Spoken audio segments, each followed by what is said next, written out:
A very lovely good evening to fellow members and dear guests. I, Sandeep Kumar, Sergeant at Arms at Professional Speakers, welcomes you all at 129th meeting of Professional Speakers Club. We provide a sportive and positive learning experience in which members are empowered to develop communication and leadership skills, resulting in greater self-confidence and personal growth. How are you feeling today? Are you ready for another rocking meeting? Yes. Great. Yes. So please join your hands in welcoming our president, District Toastmaster Mukesh Thakur. He comes from a community which is lazy in speaking. He is chartered accountant by profession. He believes that no one should be lazy in communication and derives his passion for Toastmaster from this belief. A Toastmaster for more than 5 years, he is on his way to becoming a voracious reader, writer, and speaker.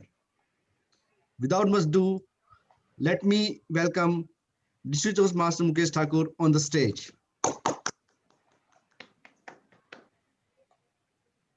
When your why is big enough, you will find your how. Good evening, members and guests. When you are doing something, do you stop for a moment and think about why you are doing this particular job? Do you even wonder why you are attending this meeting of professional speakers? Or why have we even joined Toastmasters? We have our farmers sitting on all sides of our city, even when there is icy cold or it is raining, or there is a criticism about them all around. I'm sure the government has sufficient reasons to not agree with them. However, the farmers have left their comfort zone and their spirits are not going to budge because they know their why. When you are clear about your why, you cannot only get your things done by others, but also the entire universe is going to work for you. At the professional speakers, we are sure of our why, and that is the reason we don't have to worry about how it will be done or what we will be doing. With this spirit in mind, let's jump into the 129th meeting of professional speakers where eloquence meets impact. I would like to thank and acknowledge the presence of many distinguished guests who have not only joined our meeting but also playing important roles in our meetings. With a huge round of applause, can we please help me welcome Bhavna Sharma, our Power Talk speaker. Can we welcome Geeta Kashyap, who is playing the role of the grammarian. Please welcome our counter Jolly Sharma. Please welcome Ishank Bansal. And please welcome Ravindra Karande. Now, before we go to our meeting, being a member of professional speakers demand your commitment and dedication towards your communication goals. I welcome all the members to recite their commitment and their progress as I turn their slides in.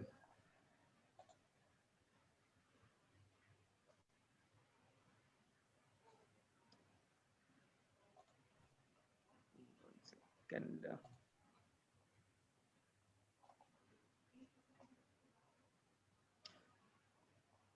one moment, please allow me one moment. Can you see my screen? Can anyone give me a thumbs up? Thank you very much.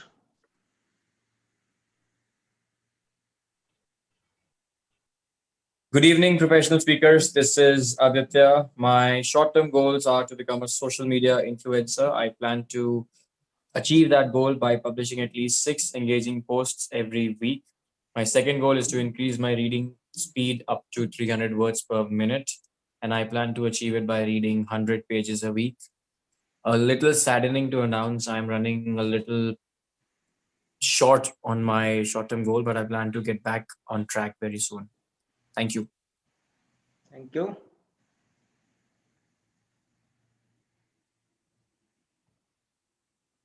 Good evening, everyone. I am Mukesh Thakur, and my short-term goal and professional speakers are fourfold. First one is to reduce the grammatical errors to zero. Second is the smooth flow of structured thoughts. Third is deep voice, flawless enunciation and pronunciation. And fourth one is to upload a professional video. For the first and second, I am writing 1,000 words impromptu every day. And for the third goal, I am reading 30 minutes loudly every day. For the first goal, I have this week written 7,000 plus words, and the errors that I have got is reduced to 30 words from 50 words. The goal is to reach zero errors by 28th of February. And for the third goal, I have read 3 hours and a half minute, three and a half hours for this entire week. And my average word of the day today was 192 words per minute. I also try to increase my pronunciation and enunciation, and that will be updated up to 28th of February. And my fourth goal is to upload a professional video. And for that, I have set all the blueprints. Thank you very much. Hello everyone, I am Raj Mehta. My short-term goals are to improve my voice. When I say voice, it means tone and pronunciation and other things. I read some pages almost every day, but during the last 2 weeks or so, I was not regular because of some other workload in my office, and I'm trying to. Yeah, I'm trying to come back on the track, and I shall also be making a video and uploading on the social media very soon. Thank you.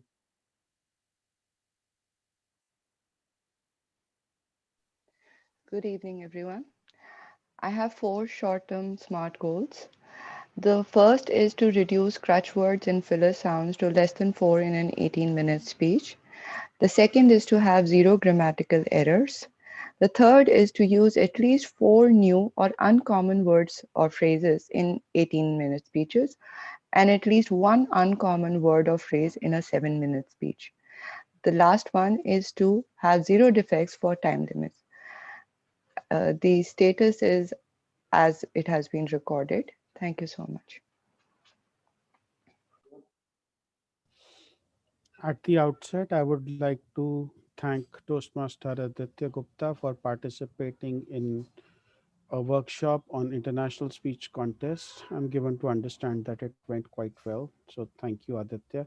I wish that was my short-term goal, but that is not my short-term goal. My short-term goal is to create a minimum 60-minute course to be deployed on Udemy by March 31, 2021. I have set myself some very flexible timelines, but like I said, I need someone to push me on this because I've not been able to find time.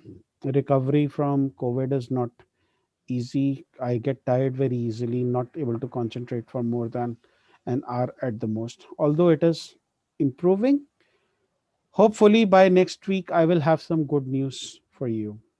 Thank you.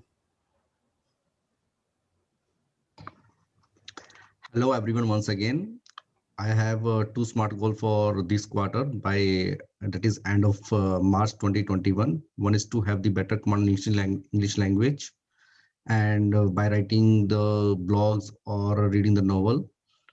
A second, to practice on impromptu speaking. From the personal reasons on health issues, I won't be able to make an attempt on this thing. So I will recover soon and will improve by next week. Can we have a huge round of applause for all of our members who have determined themselves for their short-term goals, and they are making a progress every week, every day. Thank you very much. And now, as I have been talking about getting things, getting know why of everything that you are doing, Now you get ready because our Toastmaster of the day will ask you to do something for her. I am just kidding. She is going to tell you how to get to others to work for you. Our Toastmaster of the day, Rolly Sinha, has been a Toastmaster for the last 3 years with her educational goals, CC and ALB. She has already completed her two paths, motivational strategies and presentation mastery. She has been working with Cadence Design Systems and MNC in the electronic design automation, that is EDA, domain for the last 17 years. She is also responsible for the Cadence Scholarship Program that facilitates college education for underprivileged students. Currently, the program benefits 120 students in Delhi NCR. She aspires to be a scintillating speaker one day. She loves to read and learn about English language. With a huge round of applause, please welcome on the virtual stage a elegant, ever smiling, and ecstatic Rolly Sinha. Thank you, Mr. President. Before I begin with the entire meeting and ask you to perform the task that you have already chosen for yourself, let me ask a simple question. Why should we ask others to do any work for us? Anybody? They might be better at it than we are.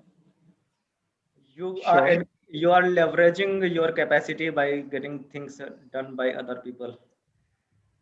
Capacity as in time, Yeah, time and resources. resources. Great.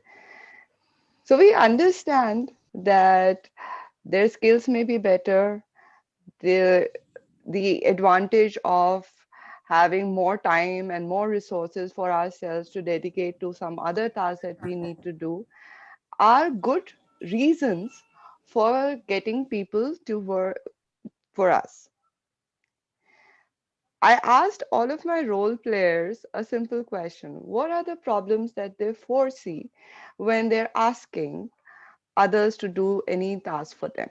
They've given me their responses, but I want to ask members of the audience. For example, Ishank, would you like to share what kind of problems do you foresee when you're asking others to do anything for you? Yeah, hi Rolly. So yeah, like when I ask someone for help, so like sometimes they seem to be busy at that moment, so like they might not be able to help me. So that is the one problem. But I need that instant help, but they might be busy at that moment. So that is the one problem which I face generally. It's a very often experienced problem, I'm sure. Toastmaster Jolly, would you agree with Toastmaster Ishank, or do you face some other problem?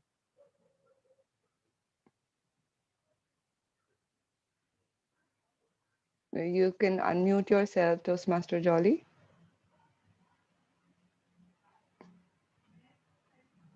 Okay, I'm going to move on in the interest of time. Yes, so people may not always prioritize our tasks as high as we would like them to be. And that will make us distrust their capability and intent for doing that task. Very often we'll come back and say, it's better that I do it. I am better at doing it. I've been doing it for years. I'm the right person for this task. And we'll forget all the other reasons why we thought that getting others to do a task for us is a good idea in the first place. I'll be discussing some of the ways in which we can get others to do the work for us and still stay on track, still ensure that the task is completed to the right requirements during the course of the meeting. And this meeting is structured into a few segments. The first segment was our BizSeg, in which the members of Professional Speakers Club shared with the audience and updated their progress on their short-term goals. The second segment, which will follow shortly after this, is the professional speeches segment, in which our chosen the person who is going to be the professional speaker of the day will be delivering a speech for about 14 to 18 minutes. Following that will be the table topic segment. Because you've been listening for such a long time, shouldn't you get a chance to talk? So guests, Toastmasters, members, everyone will be invited by the table topics master to share their opinions and their stories on topics that the table topics master will provide, and share those in a matter of 1 to 2 minutes. Thereafter, we will have the prepared speeches segment, in which our members will share their speeches according to the projects that they have already chosen in the Toastmasters educational program. After that, we will listen to an established speaker in the Power Talk segment. Finally, the hallmark of every Toastmasters meeting, we will have the evaluation segment led by the general evaluator. The general evaluator today is distinguished Toastmaster Raj Mehta, and in his team will be the auxiliary role players. The auxiliary role players are the tag team. The timers today will be 2.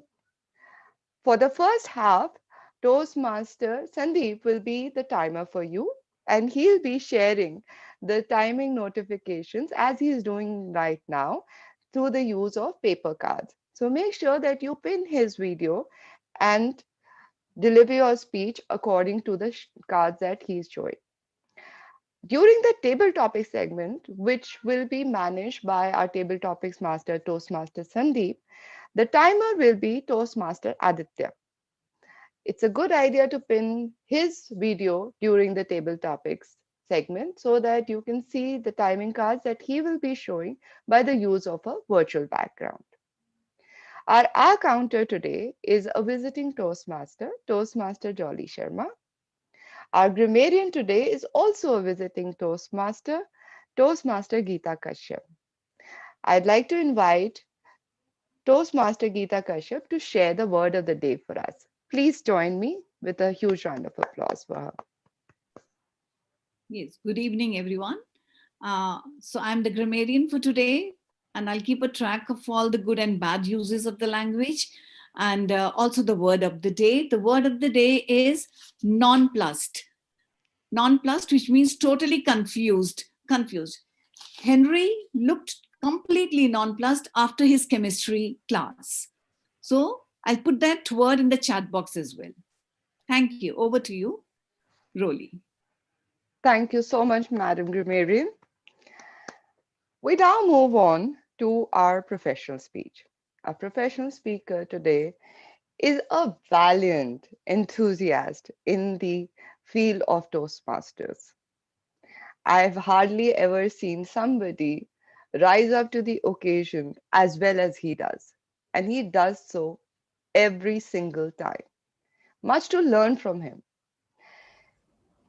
Distinguished Toastmaster Rupinder Singh calls himself a compulsive connoisseur, and I agree.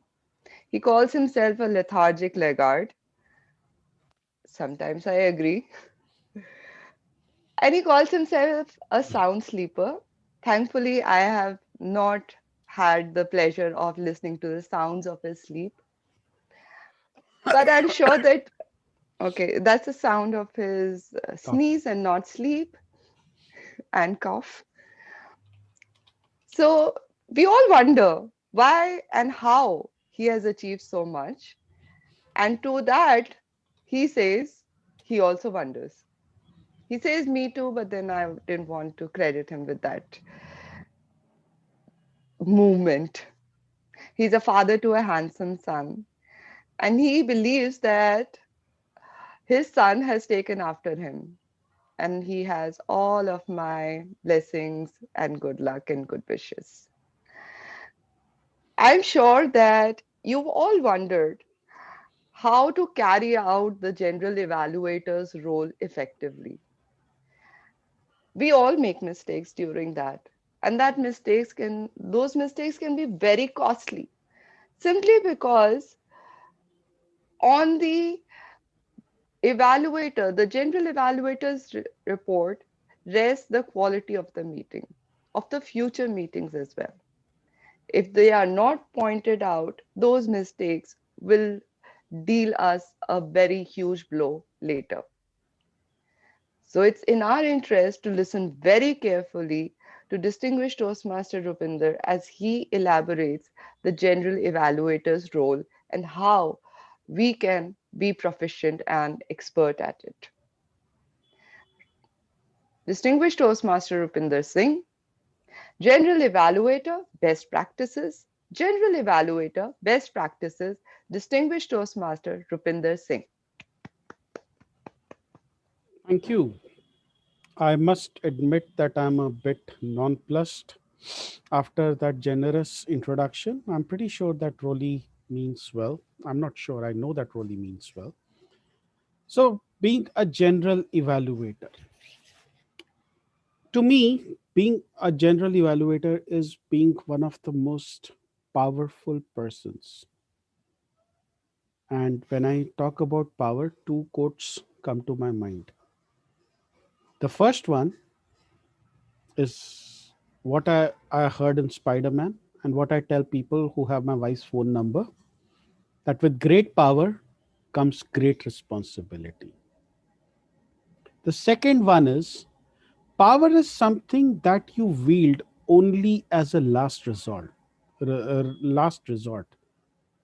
It should assert itself. It should never have to present itself. And yet, when I see a lot of people play the general evaluator role in club meetings, I see them doing many things that I personally would not. Let me go through some of the practices that I find general evaluators doing. First and foremost, the general evaluator role. The general evaluator is responsible for evaluating the meeting, evaluating the evaluators, and conducting the evaluation section. At this stage, I want you to know that I'm not talking about professional speakers as a club. I'm talking about a club that is not professional speakers, that has more traditional meetings than professional speakers has. A general evaluator is not responsible, nor is required to, and nor should evaluate someone who is already getting evaluated. By that, I mean the speakers. The general evaluator, in my opinion, should champion the CRC or the commendation method by setting an example.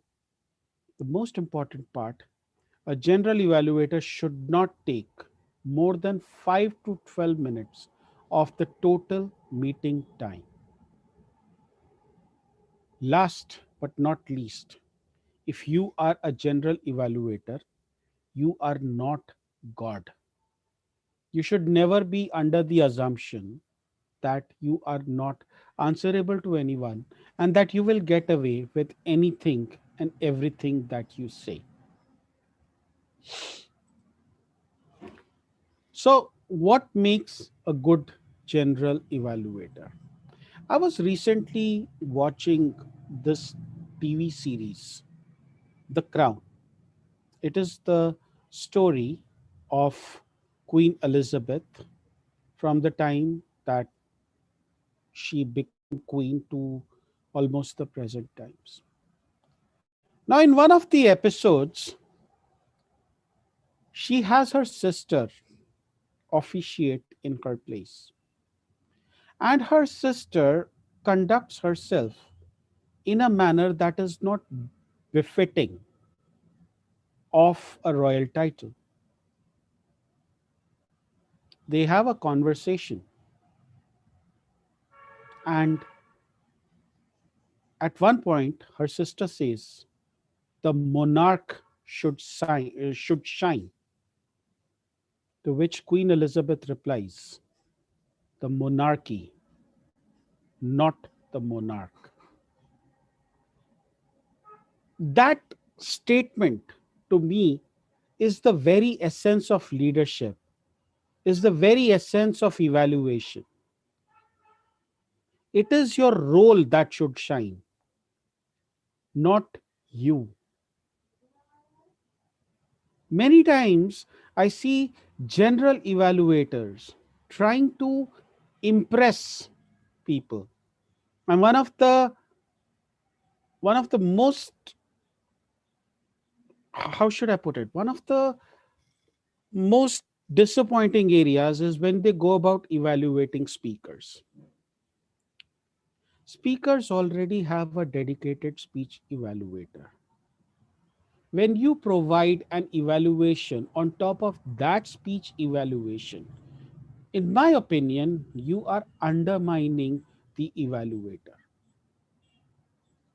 Many times I see general evaluators use the guise of, you gave this feedback, however, you missed out on this feedback, and then they go about evaluating the speaker.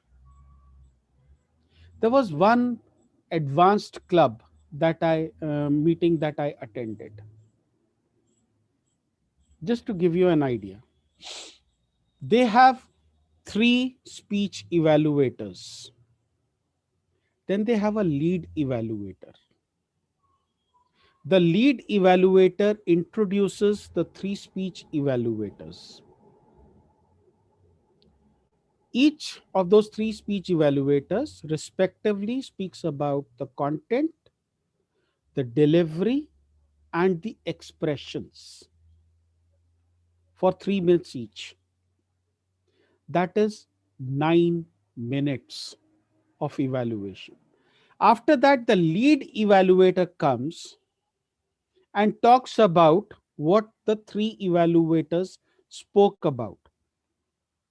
And from where I was standing, I could see that all the lead evaluators were doing were repeating what the previous 3 evaluators had said.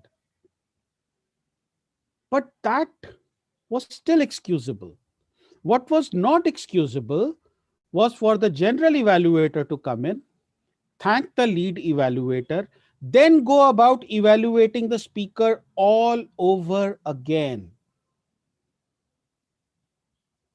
It took 16 minutes by my clock to evaluate one speaker, 32 minutes in all, because the general evaluator insisted on evaluating speakers. I can tell you, I have failed in many subjects in my life. I felt like the time when I would get yelled at by my mom, then by my dad for the same thing. Then they would tell it to some relative, then that relative would come and shout at me. It was that kind of a feeling, too much of evaluation. As a general evaluator, you should try to avoid making comments on speakers. So that is the first thing. The second transgression that I see general evaluators make is that they feel that they are somehow above the law. They do not follow the CRC method. They will have only recommendations. And I was privy to one such conversation. It was an anniversary meeting. We had an experienced Toastmaster who was playing the table topics master. Now, that table topics master had poor connectivity. At the outset, I will agree that it was the mistake of the table topics master.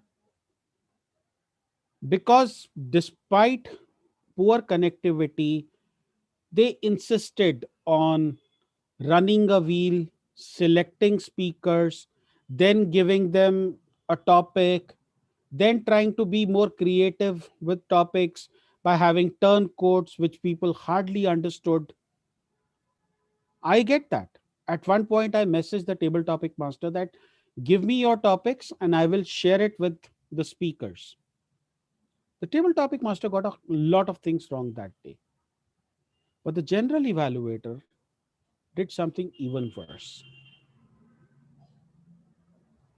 It was like a child who's done something wrong, and the father waits till the end of the day to give him a lashing.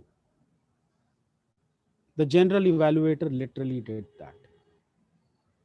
He started by going through various roles, evaluating the sergeant at arms, the tech master, the presiding officer. Did not evaluate the speakers, thankfully, evaluated the speech evaluators, and then the timer, counter, grammarian, everyone.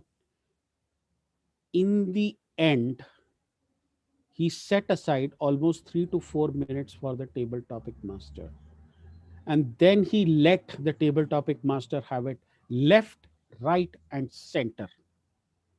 Our table topic master was not only nonplussed, he was angry. He sent me a message that this fellow, who's a general evaluator, who's a distinguished Toastmaster, should know how to do a general evaluation. And I could not disagree with him. When, as a general evaluator, you single out people for punishment, you are abusing your power as a general evaluator. Before I close, or before I come to my third argument, my third argument is in favor of why the general evaluator should not evaluate speakers. Because effectively, the general evaluator is doing the job of the evaluator, of the speech evaluator. And my question is that if the general evaluator is going to do the job of a speech evaluator, then why not the general evaluator should do the job of a grammarian, of an R counter, of a timer, because even those people get their evaluations wrong. Why only the speakers? To help clubs do better general evaluations, I have come up with this Excel sheet. Now, once again, this is not relevant to professional speakers, but if you are a club that is not professional speakers, you might find it helpful. I'm sharing my screen. So I have some parameters for all the role players. For Sergeant at Arms, I have these 6 parameters. The scoring is done on a scale of 3, 2, or 1. 3 means that the requirement was met at sometimes exceeded. 2 means the requirement was met, but some help was needed. And 1 means that the requirement was not met. So, for example, if it was today's meeting, I know that it started on time, I would mark a 3 over here. Probably the room was not set up properly, I would mark a 2 over here. Maybe the guests were not warmly greeted because I was not there. Okay, I'm making a joke here, you're supposed to laugh. I would mark a 1 over here. Now, what is happening is that a chart is getting generated and an average score is getting generated. For the speech evaluators and for the table topics master, I have a separate sheet. You start entering scores over here. You do a 3, 2, 1 over here, and you will see these values getting reflected over here in the respective rows. How do you deliver your report? Anything that is a 3 becomes a commendation. Anything that is not a 3 becomes a recommendation. And you write that recommendation in your comments. Now, once you are ready to deliver your report, you copy paste this inside another Excel sheet or another document. You simply show the chart. And then you call out each role. Any role that has scored a 3, accolades, that has not scored a 3, call out the recommendations. follow the CRC approach. Start with the commendation, saying that, okay, the sergeant at arms started the meeting on time, had an inspiration, introduced the presiding officer very well, maybe needs to learn the club mission statement, or maybe needs to read the club mission statement, because that was not read out properly and it was marked a 1. Being a general evaluator is an enjoyable role. It is a role that at least I immensely enjoy. It is a role that has helped me in giving feedback, positive feedback. It is a role that has frustrated me. I once had an incident where a speech evaluator gave the feedback along the lines of, "You did possibly the worst thing possible." Well, actually, the speech evaluator did possibly the worst thing possible, because I was the general evaluator that day. And although in person, I gently reminded the speech evaluator that we should not be using terms like worst thing possible, because it discourages the speaker. Offline, I had a candid conversation. Hopefully, the speech evaluator learnt his lesson that day. But coming back, being a general evaluator is a position of responsibility. And like I said, with great power comes great responsibility, especially if you have my wife's phone number. I would again like to call out that dialogue: monarchy, not the monarch.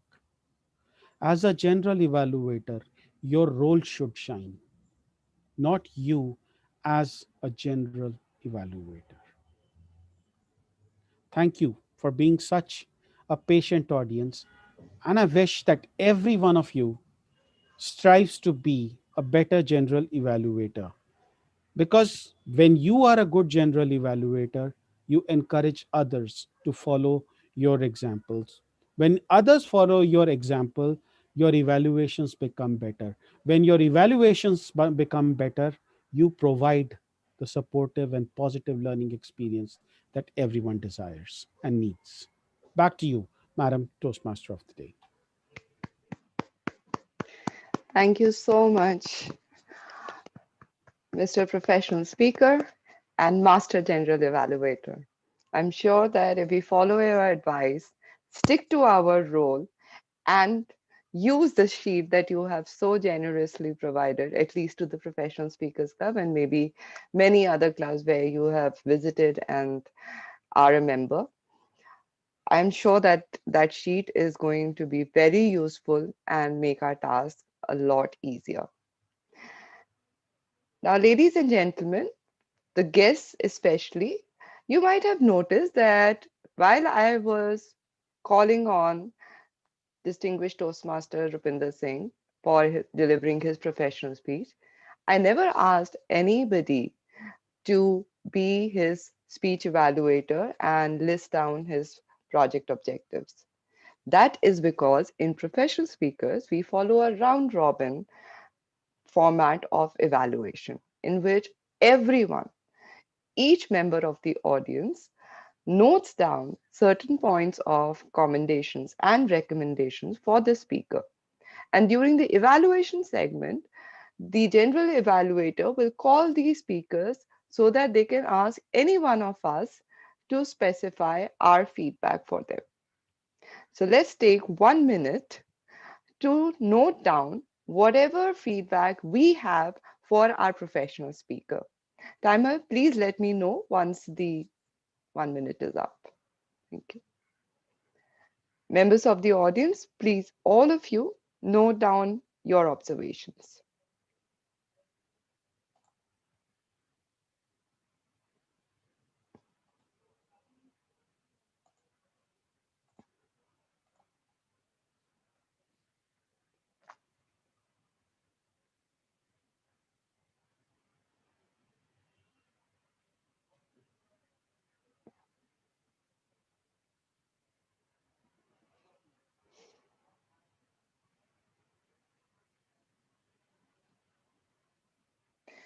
Thank you so much, Mr. Timer.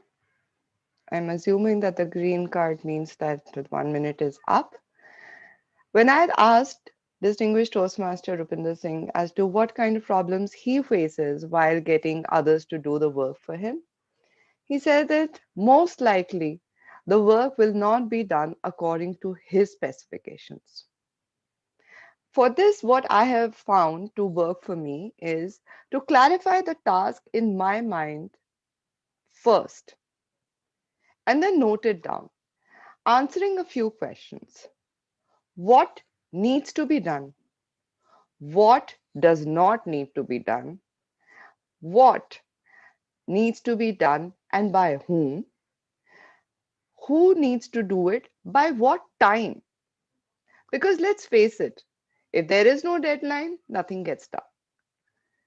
So make sure that all of these parameters are outlined in your mind and you communicate this to whoever is doing that task. Also outlining exactly what will be the measure of a successful outcome. When will the task be considered complete? What will be a great thing to achieve if that person wants to challenge themselves? Challenge the person, but be realistic. Our job is to get things done, not get things perfect. We'll talk about this a little more, but now is, like I shared before, your time to talk. Listen to our table topics master outline certain titles for you and speak on those for 1 to 2 minutes in the table topics segment. Our table topics master is Toastmaster Sandeep Kumar. He is he's a goal-oriented person and he leads his life with passion. He's called a friend for everyone. I have certainly found one of my closest friends in him. He's a sales professional having more than 10 years of experience, and he's currently working as area manager at Daikin Accounting, Air Conditioning India Private Limited. He's been associated with Toastmasters for almost 4 years.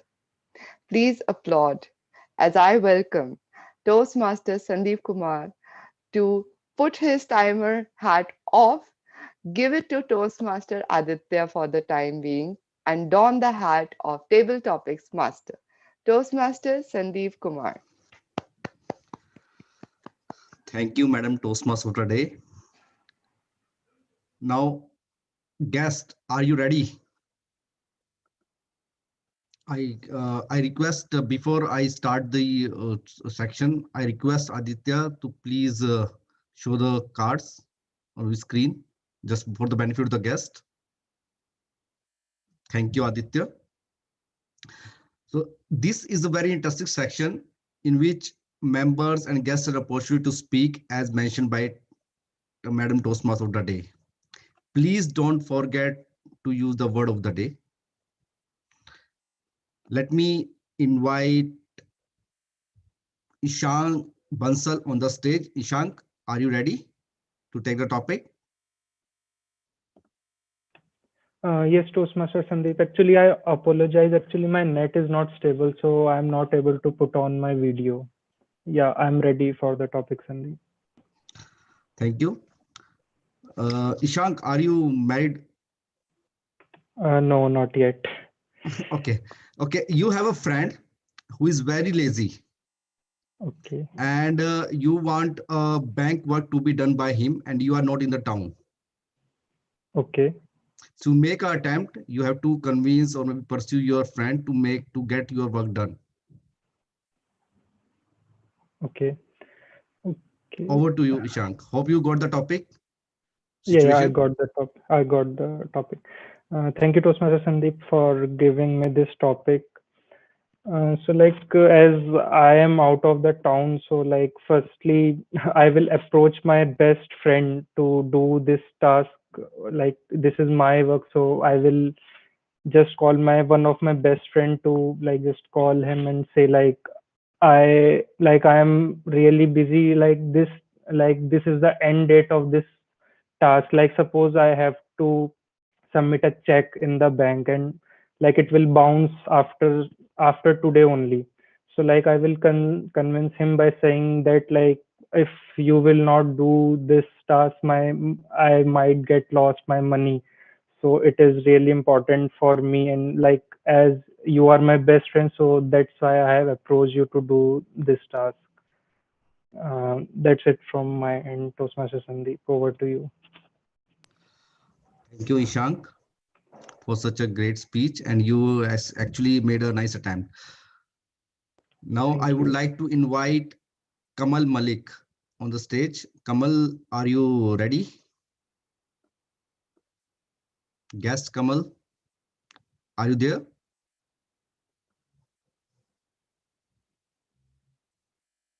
I think he's not there. Guest Bhavna, who is our Power Talk speaker also. Yes, Toastmaster Sandeep. Okay. Bhavna, there is a situation for you. You are a team leader and you have suddenly got a work to be finished by overnight. Okay. So you have to pursue your team or maybe convince your team to stretch themselves for tonight. Okay. Hope you got the topic. Yeah, I got the topic. Thank you so much, Toastmaster Sandeep, for that interesting question. I've always loved playing leadership roles than actually doing the work, because I feel it's easier to, I feel it's easier to delegate things rather than doing it myself, because I am myself a very lazy person. So coming to the topic, if I had to persuade my teammates to do something like stay the night and finish the task, so my first attempt would be to kind of motivate them, because motivation is something which comes naturally to me and I do it absolutely passionately. So I'll talk to them about how a winning team works. First of all, I'll try to motivate them a little, try to get their energy high, and I'll see what my individual teammates like, and probably I'll try to cheer them up with a little bit of snacks, refresh them, and then collectively persuade them to work as a team along with supporting them as a leader in order to complete and finish our task on time. Also, after we complete the task, or during the task is going on, in case they face any issues, I will continue to be at the back of them, supporting them to finish it, offering a helping hand, and hopefully this way we'll be able to finish our task on time. And I will definitely make it a point to reward them because since they stayed down throughout the night to finish the task. So that's how I will try to persuade my team, and I expect that this will help me and my teammates to finish the task efficiently and on time.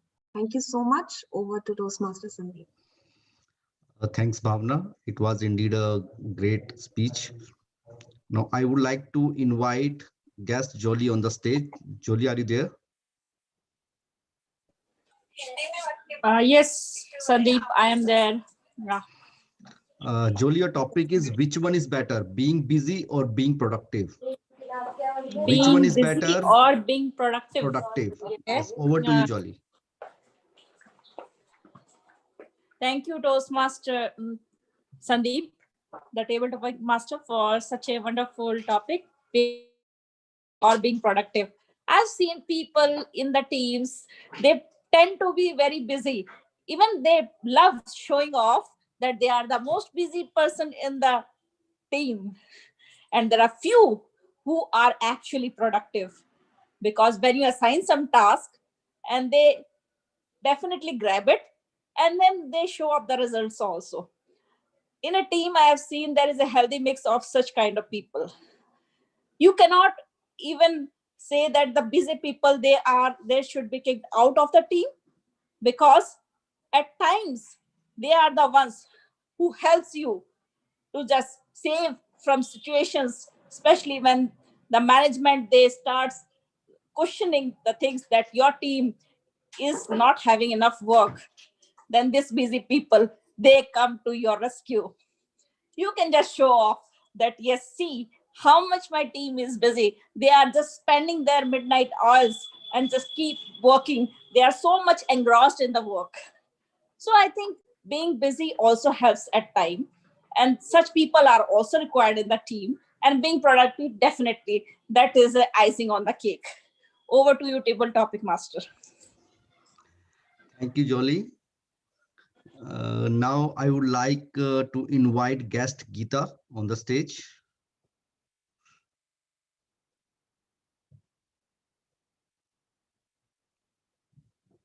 Hello. Guest Geeta, are you ready for the topic? Yeah, I'm ready. Okay. Your topic is like a situational question, like we whenever we give the work or as delegate the work to someone, we forget something. Now your situation question is, should we ask anything before assigning any work to anybody? Should we ask anything before assigning any work to anybody? Thank you so much for the topic. Yeah, according to me, before assigning a task, it is always better to have a feedback from them. We need to know about, because otherwise it's that's called management. Before assigning the work, to know what they are good at, what they are not so good at, because only then we can assign that particular work to them. If they are not good at a particular work, and if we assign them, we will not get the best out of it. If you want the best out of the best results, we need to certainly know beforehand what they are good at, whether they are even when whether they are working in a company or they are students. Unless and until we know their plus points, we will be total we and they will be totally nonplussed, because we will not know what are they really wanting to proceed with. So once we know what is their strong points, that will really certainly help us and help them. That's all from my side. Over to you, table topic master. Thank you. I would like to thank all the speakers who came on the stage. This is Sandy taking off as a table topic master. Over to you, Madam Toastmaster of the day. Thank you so much, Mr. Table Topics Master. Very interesting session. And I'm sure that part of the topics that our Table Topics Master gave to other people were with the intent of getting answers for his own problems. The problems that he told me before the meeting about getting things done from other people. First, he lamented, I have to explain everything about the work to get it done. Yes, I understand the pain behind that. But when we evaluate explaining everything with doing everything, I think explaining everything is better. And it might just get the work done to the specifications. For example, a challenge that distinguished Toastmaster Rupinder is facing. Second, at least the opportunity to say, I explained everything to you right in the beginning is there with you.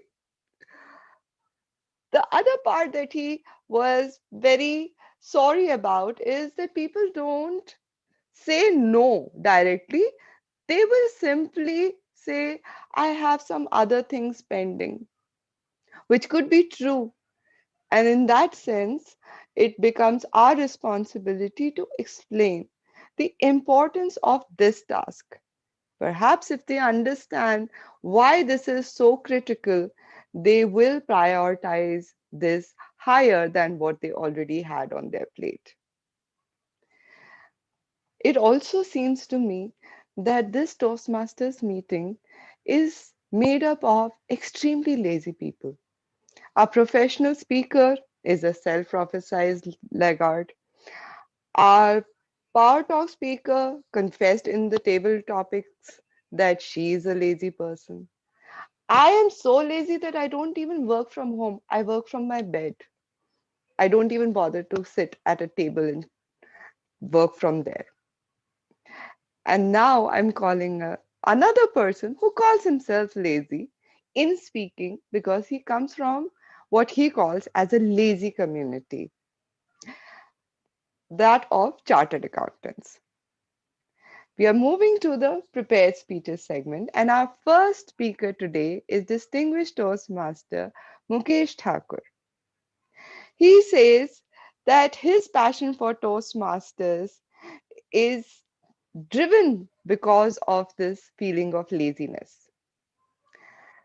Contradictory to this is a statement that in 2009, he authored Guide to Financial Instruments, which was published by Taxman. How does one write a book when one is so lazy? I fail to understand. He loves to travel, watch movies, and play chess.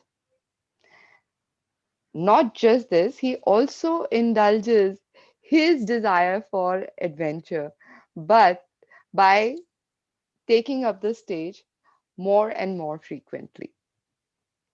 He'll be delivering his project, Understanding Vocal Variety, from his path Visionary Communication. The purpose of this project is for him to practice using vocal variety to enhance his speech. Distinguished Toastmaster Mukesh Thakur, unsaid, Distinguished Toastmaster Mukesh Thakur.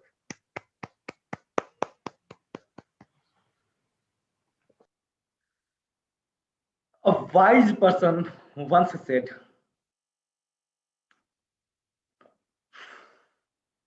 words are power. But do you wonder what is more important than words? It is the context. I have fallen in a dilemma recently. On one fine day, I received a call from the managing director of one of my clients.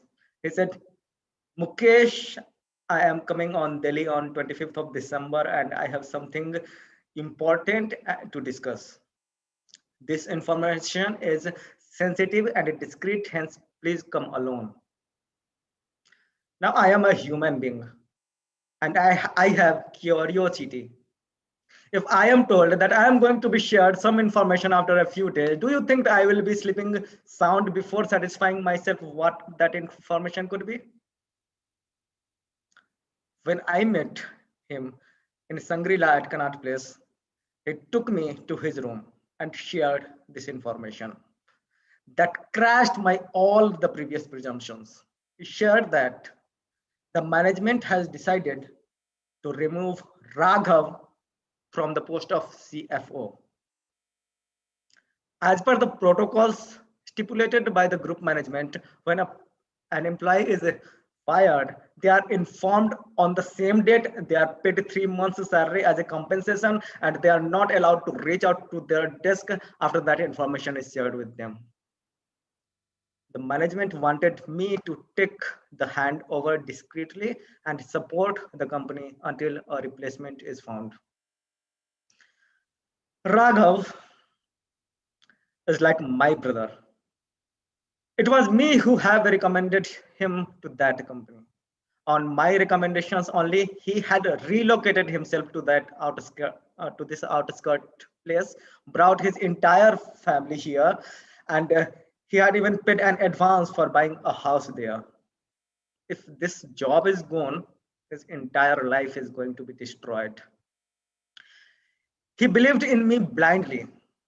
Since he knew me, whenever he falls into a problem, he has always the first number to call, and that is me. He believes that I am his well-wisher and I will always get him out of the trouble. The management knew that I am close to Raghav. Yet the group CEO also believed in my integrity, that if I am entrusted to something, I will not be breaching their trust. So on one hand, I had to carry the trust the group CEO has put in me, though they knew that this news is going to harm me personally. And on the other hand, I was a custodian of an information about a life to be destroyed, who I think I am his well-wisher. I was nonplussed. I did not have any other option apart from my doing my bit for Raghav once this entire episode is over. Though it was difficult for me to face Raghav, as I knew the worst news of his life, and still I have hidden it. If you know me, I'm not a good actor, and if I am lying, you will come to know that I am lying the way I will say it. My entire software has not been programmed to play a double face role efficiently.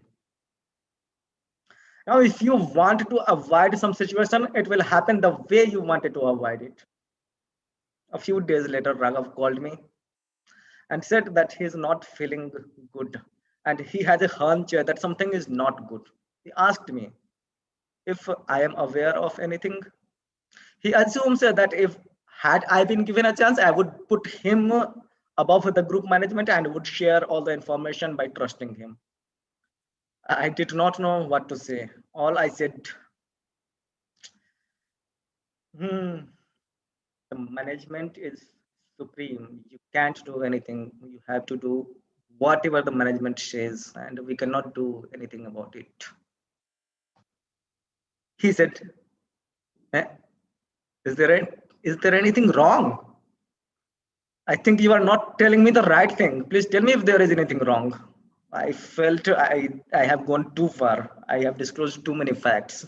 I covered it by laughing. No. It's nothing that I know of. I am just saying these things generally. Please don't worry about anything. If in future something happens, then we will be managing it. Don't worry about it. And finally, the day arrived. I was called by the management when the news was to be shared with him. When I confronted him, the first question that he asked from me was, when did I come to know about this news? I told him everything clearly and I said, I am sorry for not letting you know about it in advance. And you have an entire right to judge me. The next thing that he said is the entire purpose of this speech. He said, even though you did not tell me anything about it that day, your tone of talking described everything to me. And I was in fact prepared for this day. When we communicate with our friends, family, spouse, girlfriend, boyfriend, colleagues, subordinates, and or our bosses, some things are spoken in words, but there are a lot of things that do not form the shape of words. Do you know someone who would always talk enthusiastically a few years ago about some idea day and night, and now that person is not talking at all about that ideas now? Do you know someone who excused themselves by saying some genuine reason, and later you came to know that the reason was completely different? Do you know why your girlfriend is not talking to you after you gave an honest opinion when she asked, am I looking fat? So the next time you try to talk to someone, try to understand why they are saying this instead of what they are saying. Because once you understand why, you can change the entire output of your conversation. I know words are power, but the context behind those words are sometimes more powerful. Back to the Toastmaster of the day.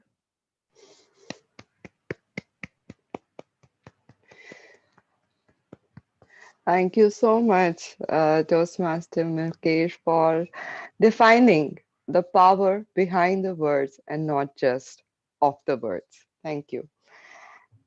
Ladies and gentlemen, let's take 1 minute to note down feedback for our first prepared speaker.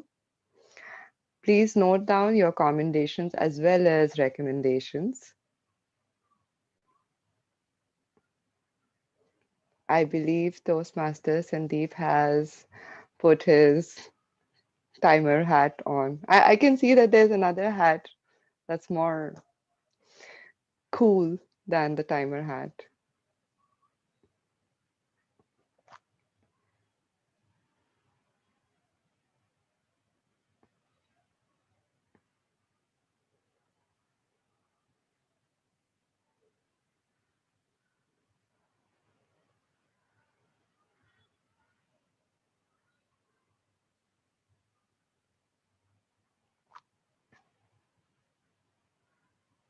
Thank you so much, Toastmaster Sandeep. When I had asked Toastmaster Mukesh what barriers he sees in getting things done from other people, he went one step forward. He said that the biggest problem that he identified is not getting the work done as per his expectations in 90% of the cases. The one step ahead that he took was by identifying the problem behind that problem, and that was unclear communication. He believes that he must try to demonstrate and lead the way that people should be following to complete the task.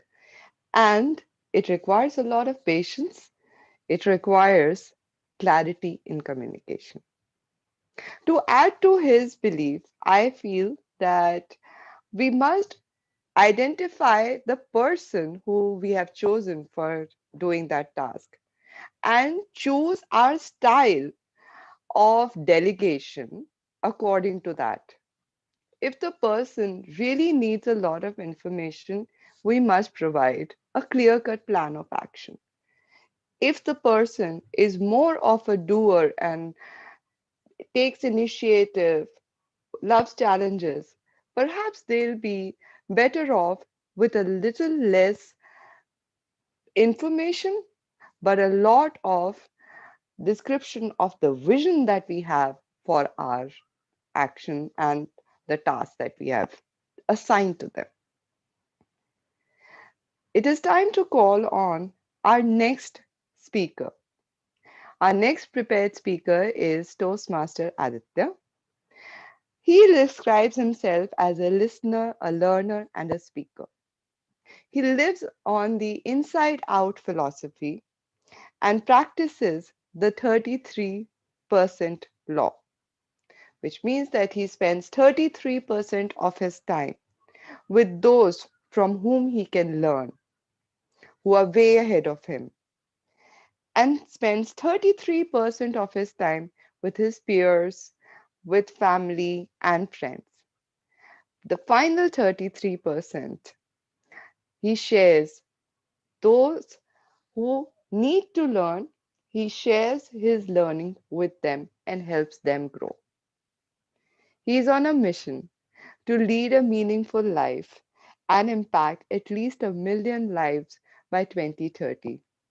Perhaps that is where that 1% of inspiration is going. He'll be delivering his project, Creating Effective Visual Aids from his path, Innovative Planning. The purpose of this project is for him to select and use a variety of visual aids during his speech.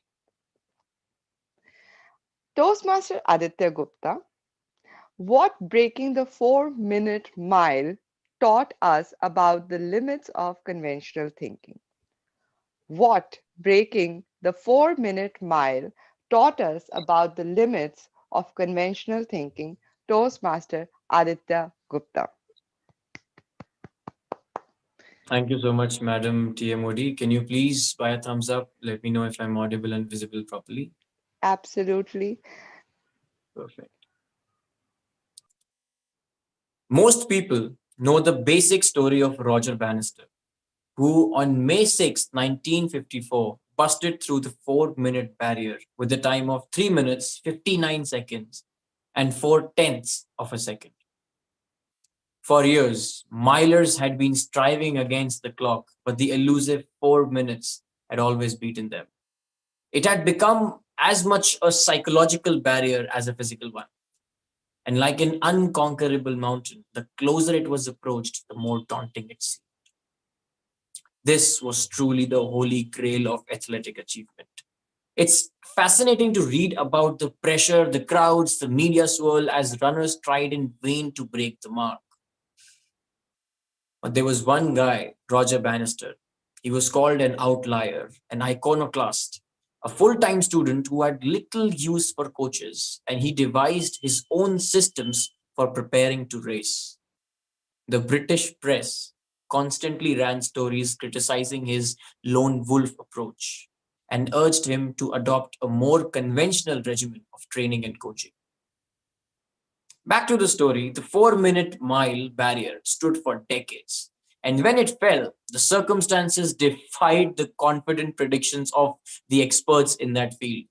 The experts believed they knew the precise conditions under which the mark would fall. It would have to be in a perfect weather, 68 degrees and no wind, on a particular kind of hard, dry clay track in front of a huge, boisterous crowd urging the runner on to his best ever performance. But guess what? Roger Bannister did it on a cold day, on a wet track at a small meet in Oxford, England, before a crowd of just a few thousand people. When Bannister broke the mark, even his most ardent rivals took a sigh of relief. At last, somebody did it. And once they saw it could be done, they did it too. Over the last half century, more than 1,000 runners have conquered a barrier that had once been considered hopelessly out of reach. Well, what goes for runners also goes for leaders who are running the organizations. In business, progress does not move in straight lines. It's always a curve. Whether it's an executive, a CEO, an entrepreneur, or a technologist, some innovator changes the game, and that which was thought to be unreachable becomes a benchmark, something for others to shoot for. Currently, in the automobile industry, that's what Tesla is doing. Anyway, that's Roger Bannister's true legacy and lesson for all of us who see the role of leadership as doing things that haven't been done before. In fact, Wharton School professors have analyzed the lessons for business of the 4-minute mile.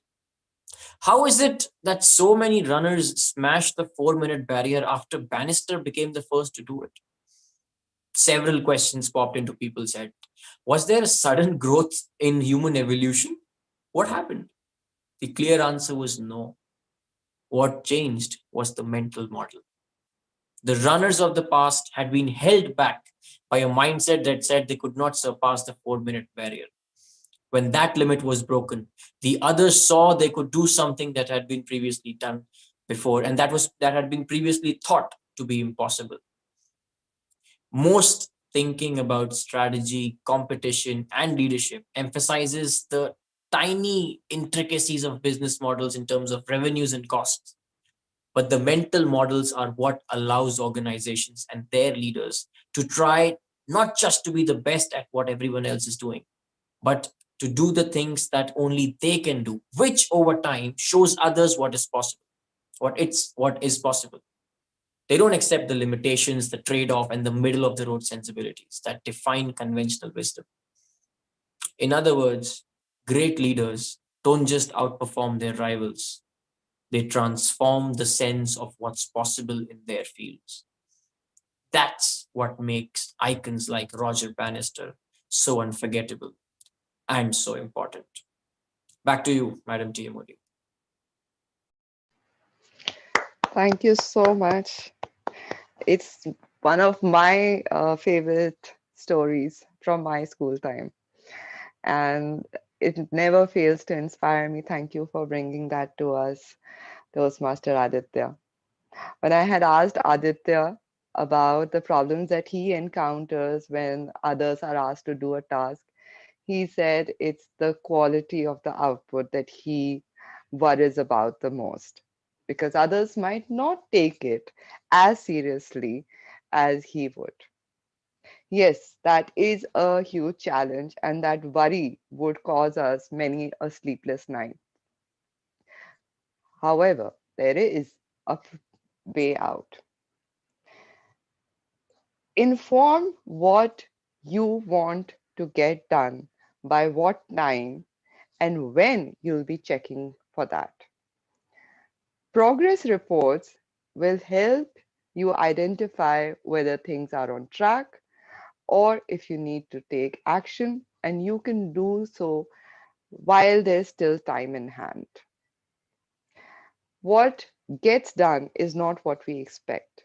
What gets done is what we inspect with respect. Make sure that we respect other people's intentions and expertise, capabilities, while we are assigning the responsibility of that task to them.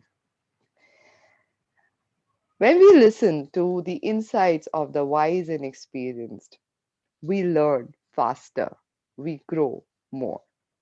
With this objective in mind, Professional Speakers has a special speech segment called the Power Talk. In the Power Talk segment, we invite some of our established speakers and listen to them so that we can identify how to speak better, what different topics to take up, and how we can improve as a communicator. Today, our Power Talk speaker is Toastmaster Bhavna Sarma. She is a CA finalist, a self-mastery and financial blogger, and she's a passionate speaker. When she's not working, she likes to read, sing, and spend time in nature. Toastmaster Bhavna Sarma, how to lead a conversation through effective communication. How to lead a conversation through effective communication, Toastmaster Bhavna Sarma. Thank you so much, Toastmaster Roli, for that wonderful introduction. And thank you so much, Mukesh sir and Professional Speakers Toastmasters Club, for giving me this wonderful opportunity to deliver a Power Talk here today. So before I begin my speech, I'd like to ask you all one question, and I'd like to have some show of hands.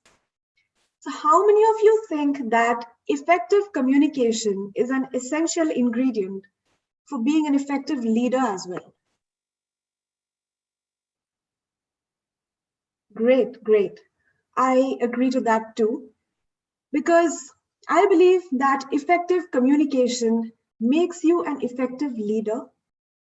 It might not be about leading any team. It can be about leading conversations in style and winning in life in general. We at Toastmasters are here to improve our communication and leadership skills.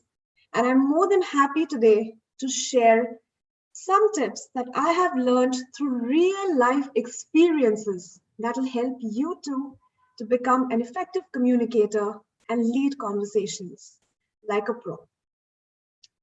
Now, we all know that a good communicator always stands out, whether at public events or at interviews. And it is because a good communicator exactly knows how to put across his views, ingrain the message into the listeners' minds, and also how to be adaptive and responsive to what others have to say. Now, before I jump on to the main part of the speech, I'd like to talk a little about the nonverbal part of a communication and how it is equally important to make our communication effective and soothing and pleasant to the listeners' minds.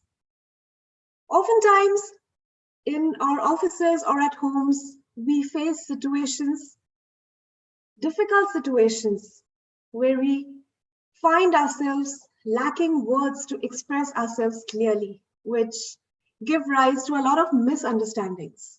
But practicing effective communication regularly at Toastmasters and also outside will help us to navigate through such difficult situations smartly and at ease.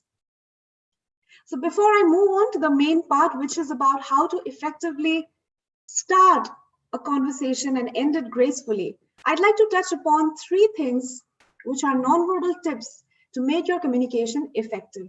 Although we already practice it at Toastmasters, I'd like to quickly brush you up with the 3 tips. Number 1 is smile. Now, usually when we are a shy person, we feel that, if we keep ourselves reserved or closed at a social gathering, we'll feel more comfortable. But the opposite is true.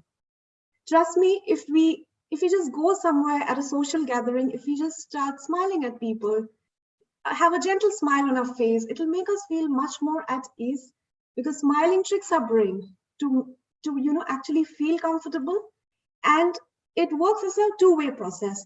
The other person, other people in the crowd will also feel comfortable and welcome to come and talk to you. So number 1 is smile. Second is eye contact. Eye contact immediately makes us appear as a more confident communicator. I know this is something which is a little difficult for most of us, but we've got to fake it till we make it. And with regular appearances at social gatherings, it'll make us feel comfortable, but we need to make sure not to, kind of stare at others, because that makes the other person feel uncomfortable. We need to have a sweet, gentle, and a genuine eye contact and a smile on our face. The third thing which matters the most are our body gestures. If you really want your speech or your thoughts to get through to the one who you're speaking to effectively, you've got to open your arms more, because that makes you appear like a more open person and your audience will be more receptive towards you. So the 3 things that I talked about are smile, eye contact, and body gestures. And now we move on to the main part, that is, how do we actually start a conversation, hold on to it, and end it gracefully? So my personal favorite tip is to start a conversation by a compliment. Now, it's a tough world, and all of us, we love being appreciated and acknowledged. And we are simple beings, just a small compliment makes our day. So personally, I love starting a conversation with a compliment. It can be as simple as something like, "Oh, you look wonderful today," or "I love the sari that you're wearing," or "I love the shirt that you're wearing." This will make the other person comfortable around you. He or she would love spending time around you, and he'll immediately connect to you. The second is be a good listener. Now, this is where we make a blunder. We listen to reply, not to understand. We need to spend about 10 seconds to think of a positive reply or a positive feedback before we just jump on to replying or answering what the other person is conversing us with. So this will give him an idea that we're genuinely interested in listening to what he's got to say. The third is sharing your story. So sometimes we face situations where we get awkward when the other person stops talking. We don't know what to say or how to end it or whether to keep talking. So in that case, what we can do is probably just relate something and find out something that we could share on the basis of the context of the conversation. For example, if someone is talking about the kind of books that they're reading, you could probably say that, this is the latest book that I read, and this is what I really like about it. Or in case you're not a reader and you don't really like reading books, you could just tell something like, "I love gardening. I love gardening during my leisure hours, and that is what makes me feel as good as reading makes you feel." The fourth one, and one of the most important one, is asking questions. The most favorite people on earth for us are the ones with whom we can actually share our feelings and thoughts with. People love being listened to. So we've got to ask questions not just for the sake of it, but to actually understand the person better, to understand his story better, and to empathize with him. For example, If someone is talking to you about his favorite holiday destination, we could probably ask questions like, what is it that you like about it the most? Tell me more about it. Show interest. This way, when we show interest, the other person feels more eager and encouraged to share his story with you. So this is very important to keep the conversation going. And the last part is ending a conversation. Now, suppose you need to leave abruptly or the conversation is slowly coming to an end. The best part to make it a memorable experience for the person is to tell him or her that it was wonderful talking to you, and we can share one or two parts of the stories that he shared with us, which we really liked. We can give him some good feedback and tell him or her about what we'd like to talk to him the next time we meet them. This will keep them intrigued and excited to meet you, and they would look forward to having more such meaningful conversations with you. We have this misunderstandings. I mean, at least I had that, communication or being a good orator is all about being able to speak constantly. But communication is a lot more than that. It is also about how we can make others talk to us. So that's what we learn through effective communication, active listening, and sharing our stories and empathizing with the other person. Communication is about giving a good memory, giving a good memorable experience to the person we're interacting with so that he's eager, excited, and willing to meet you again, and so that he looks forward to having more such conversations with you. Friends, it's all about getting over our inhibitions and fears. I was a very shy kid in school, and I never really imagined that I'd be delivering power talks or workshops on speaking and leadership, but that's exactly how the universe works. And so I'd like to encourage all of you from the bottom of my heart to come forward, take initiatives, and try out new things. Because who knows, in the process, you might find out something extremely unusually beautiful about yourself. With this, I'd like to end my speech here. And thank you so much for having me here today. And I wish you all the very best for your future endeavors and your journey as great public speakers. Over to the Toastmaster of the day, Luli. Thank you so much, Madam Power Talk speaker. I will definitely make efforts to compliment and listen to people a lot more than I have done in the past. Thank you for those tips. Now, typically our Power Talk speakers are not given feedback, but it will be our privilege to provide feedback to our Power Talk speaker today, as she has asked for it specifically. So let's take 1.5 minutes. One, to provide feedback for our Power Talk speaker, and second, to provide feedback for our second prepared speaker, Toastmaster Aditya, who spoke on breaking the 4-minute mile barrier.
Thank you so much, Mr. Timer.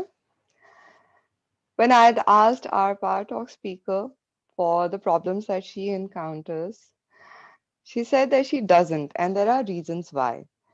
Because when she's delegating work, she likes to ensure that the work is delegated as per the individual's capabilities. Second, she ensures that she follows up. Third, she is approachable and friendly so that if they run into any issues, they can seek her help. She likes to be open and friendly, and we've all heard through her power talk how she achieves that, maintaining an appropriate distance and professionalism. For me, that those were the two biggest takeaways from her answer. It is time for us to move to our evaluation segment. And our evaluation segment will be led by our general evaluator, distinguished Toastmaster Raj Mehta, who is a visiting faculty, a trainer in soft skills, and a speaker on enterprise, incubation, innovation. He's also a 2 times distinguished Toastmaster. He's a postgraduate in science and he's done his MBA in finance. He's also somebody with a very rich work experience of 35 years.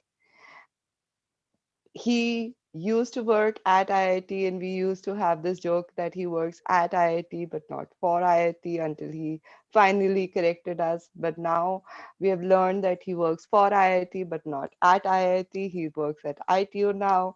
So he does a lot of things that can be very confusing to all of us, but he's here to make it very clear as to how we need to improve and where those improvement areas are. Let me hand over this stage to distinguished Toastmaster Raj Mehta with the issues that he had cited in his challenges that he faces during delegation. He said that when he's delegating work to his subordinates, they usually say that they don't know or they don't have the experience in doing that particular task. And then he tries to demonstrate how best to do that. And when he has to get work done from his seniors, then I found this very difficult to understand, but it's something that I'm willing to try and follow. They say, come to me with the solutions. I shall only approve the best. How can one go with the best solutions to one's boss? Is somebody who's going to take over the stage as your general evaluator and tell us how to be the best. Distinguished Toastmaster Raj Mehta, I'm signing off as your Toastmaster of the day. Take care, everyone. Distinguished Toastmaster Raj Mehta. Toastmaster of the day, Roli Sina.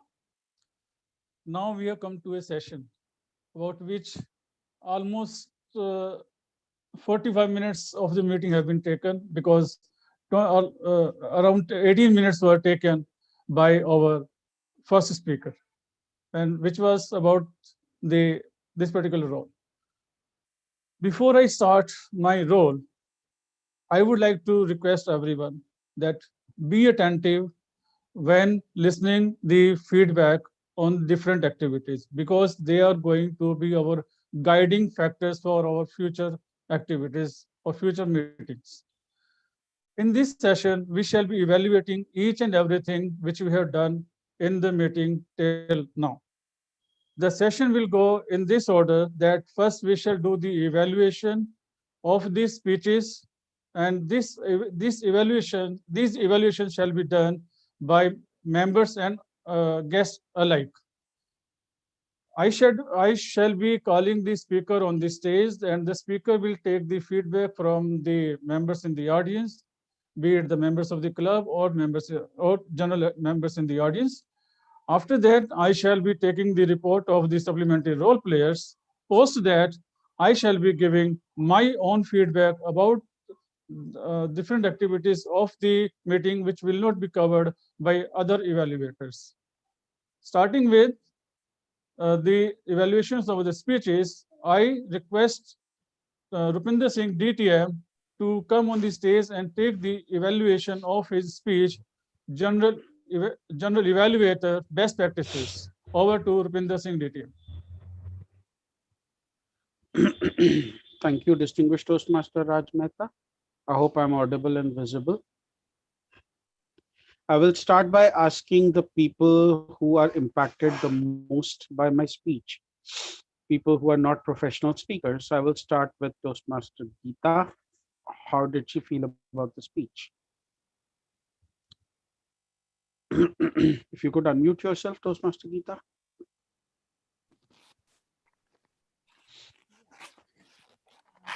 I love the way you made it so clear. You made it clear. You talked about the general evaluator's role is not to evaluate the speakers. In most of the clubs, I have seen that this is done. And the evaluator should not, evaluator should not take more than 5 to 10 minutes. That's also something new to me. Then, yeah, as Rupinder Singh used the word of the day twice, and that's all from my side. Thank you. Over Okay, to you. Bhavna, how does this impact your role as a general evaluator? Should you ever carry out one? Yes, Rupinder sir, I really liked your speech, especially the general evaluator report that you showed. I think that's something that I would like to personally learn and incorporate into my evaluations. So one recommendation would be that your speech was so strong and impactful that I really wanted to learn how to actually give a good evaluation as a general evaluator. So probably an example would have served the purpose. Otherwise, your speech, as usual, was well articulated and you spoke really clearly and slowly, which helped me to gather the thoughts properly. So that's about it. Thank you. You'll learn about general evaluation from Raj Mehta today. Jolly. Yes, so Toastmaster Raj, thank you for this opportunity of getting the counter report. Without any delay, I would like to say today all the speakers feedback on my speech. Feedback on my speech, Jolly. Oh, sorry. So, is Toastmaster Rupinder right? Yes. Okay. So Rupinder, I think I have heard you in past also. Today I found your speech was great, and I was looking forward to this great content that you have delivered, and I can expect that. I was actually expecting you to deliver the way you have delivered, but I found only recommendation that I think I have for you is that I found the energy a bit low today. I'm not sure why. You, at times, there were slight distracted feeling that I got while you were delivering the speech. Rest, I think your artifact that you had used or you even shared with all of us, that is superb. And it is definitely going to help all the Toastmasters Club. I'm really thankful to you for sharing this and coming up with this creative artifact. Otherwise, you were as amazing as you are. Thank you. And let me hand it to the general evaluator to provide the final bit of feedback before I summarize. Okay. Rupinder, I found that the content of the speech were good, but at the same time, I found that you were not fully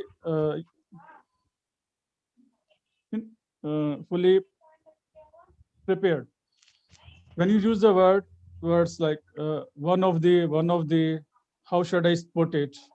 That showed that you were not ready with that. Similarly, you said before I close, before I give my third argument, again, not clear what you wanted to speak. You intermix the words, being a speech evaluator, and then you said being the G. Suddenly you closed the PS, you said thank you, but you continued. I think you need to work on all these fronts. Thank you. Thank you. There's a new name for you, Eagle Eyes. Summarizing, thank you everyone for your recommendations. I'll be sure to work on them and become a better professional speaker. Thank you. Back to you, General Evaluator. Thank you. Coming, taking next speaker, I request Mukesh Thakur, DTM, to come on the stage and take the feedback on his speech. Unsaid. Thank you very much. Thank you very much, General Evaluator Raj Mehta, DTM. Can I start my getting feedback from Rupinder Singh, DTM? Mukesh, that was a poignant, that was a heart-touching speech, totally relatable. As somebody who was in the business of firing people not too long ago, I could totally relate to each and every emotion that you went through. I have just one recommendation for you, Mukesh, and that is about closing the loop. When you started your speech, you said that Raghav was a very good friend of yours, and you went on to describe him. However, when the closure happened, you said that Raghav said, I knew that this day was coming, I was prepared for it, and then it stopped. I would have wanted to know, how is your relation with Raghav now? What panned out? Because that would have brought an effective closure.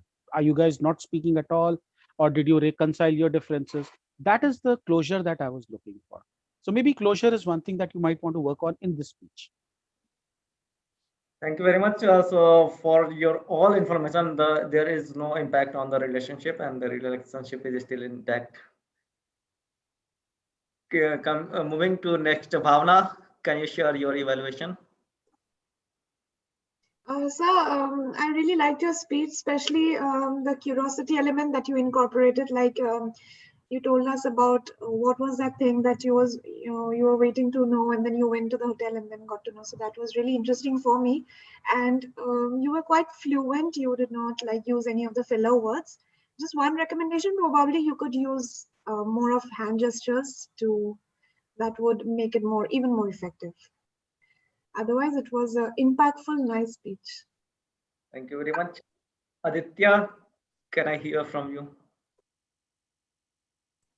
Apart from what has already been covered, I found this to be a very, very powerful story. I was engaged throughout your speech, and indeed, a powerful story it was.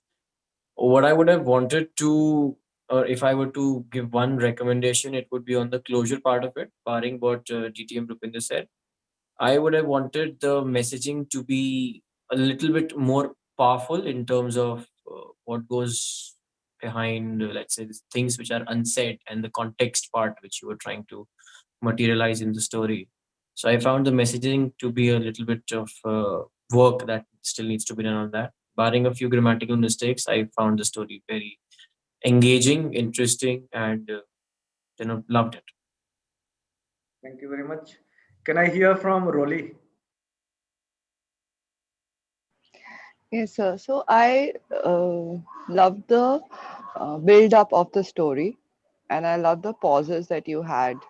I felt that in some cases, the emotion that you were feeling could be felt through the words, but not through your voice completely. That's one area that I would like you to focus on. Thank you. Thank you very much. Raj Mehta, DTM. Mukesh, I like this story, the beginning of your speech and the way it was delivered, the confidence you had, the words you spoke, the manner in which the words you spoke. At times, I felt that you were reading some content of the speech from the screen because your eyes were moving from left to right. Though you were able to cover it by bringing some vocal variety while giving the speech. Like you said, do you know, do you know, do you know? That was really attractive and that pulled me again towards you. Overall, it was a good speech. A little bit of more practice would have done better justice to this speech. Thank you. Thank you very much. And last but not the least, Seema, can I hear from you? Seema, can you hear Yes, me? sir. Yes, sir. Yes. Absolutely right.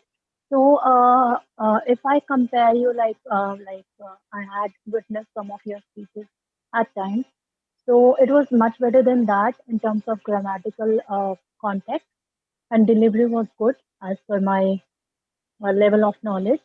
At the same time, I would go with the Rupinder sir that the ending was little abrupt in a way, because throughout you could engage all of us. Like I got completely engrossed. I could feel the emotions, which is how would a person feel, that state of mind I could relate to. So all in all, it was good. It was nice. Only you need to work a little bit on, today you did not make as such, pronunciation errors also. You're improving. So keep it up. Only a little bit focus on your gestures. I know this is something is like you're working on. Your content is your forte. So all the best. Thank you. Thank you very much. And with that, red card is up. Back to the general evaluator. Thank you, Mukesh Thakur, DTM. Moving on, I request Toastmaster Aditya Gupta to come on the stage and take the evaluation on his speech. Thank you so much, General Evaluator. Can I hear from my co-facilitator for today, DTM Rupinder?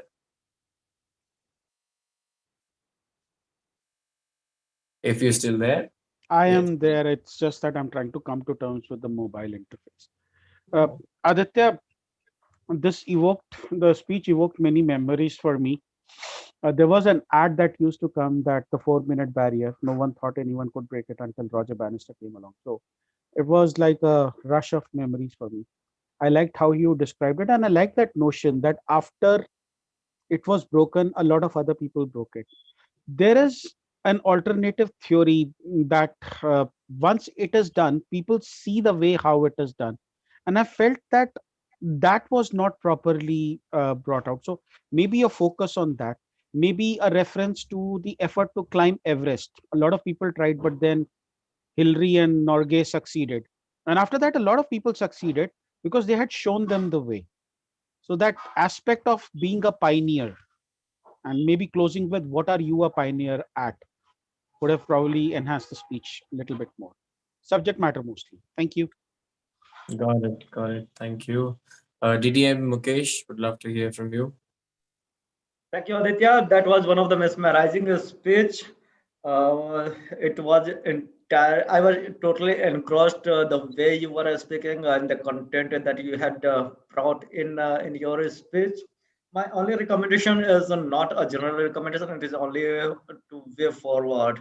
So first thing is when you are sharing some information, and I know that story is mesmerizing. Anyone would be intrigued with your content. My only recommendation is if someone already knows the story, then your asset and all the attraction becomes your delivery and the pronunciation and your articulation style. So that is your asset. But if there are some novel content also, it will mesmerize the audience even if they knew the story. So some novel content, what you thought about it and what is your analysis and what something new that I am going to learn from you. And second recommendation is just give some pause. Our minds are limited, so you are just putting information as a bullet train. So just take pause sometimes, take some hold, some stations. That's all. Sure, got it. Thank you. We'll keep that in mind. The eagle-eyed DTM Raj, General Evaluator. Thank you, Aditya. Today I found that you were confident. The story you told about the person who had set a record and how this record had been overcome or broken by others. I just wish that this instance could have been matched with some leadership quality in somewhere. You were trying to touch it with the automobile industry and some other places, but I think that was left in between. And the one point which I liked in your speech is that you talked about how once the mental barrier which we make in our own mind should be broken, because there is nothing which cannot be broken. There is nothing which cannot be achieved. So with this positive message, I took this speech in the right context. Thank you. Got it. Thank you. Bhavna, would you like to share? Hi, Aditya. I really liked your speech, your energy and the voice modulation part, and you were absolutely fluent, and it was very pleasant to hear. No specific recommendation as such. Probably you could, involve the audience by asking a question or something. Otherwise, it was really nice to listen to your speech. Loved it. Got it. Thank you. Thank you, Bhavna. Last but not the least for the evaluation, our Madam TMOD.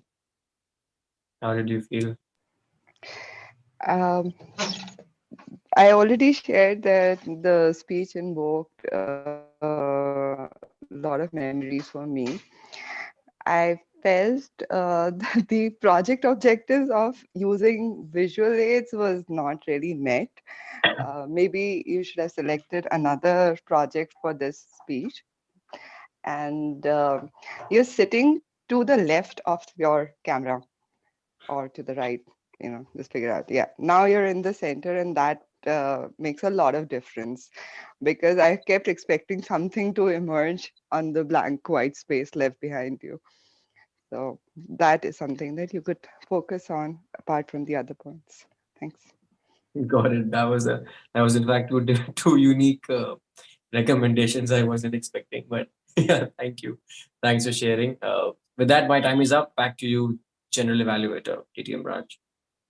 Thank you, Toastmaster Aditya. Moving on, I request Power Talk speaker Bhavna Sharma to come on the stage and take the feedback on her speech. Over to you, Bhavna. Thank you, Mr. General Evaluator. I'd like to take my recommendation from Rupinder sir first.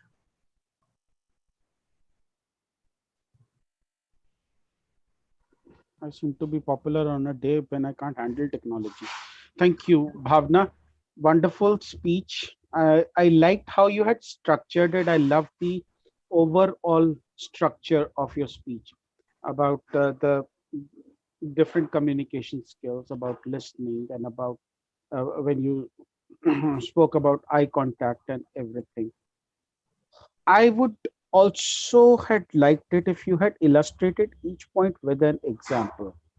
So, for example, in eye contact, especially when we are meeting on a virtual platform, it is very difficult to maintain eye contact because most of the times it is with the screen. So, how can we make eye contact with the camera? Something like that to illustrate each point would have been very helpful. But wonderful speech. I'm glad I was there for your power talk. Thank you. Thank you, Rupi sir.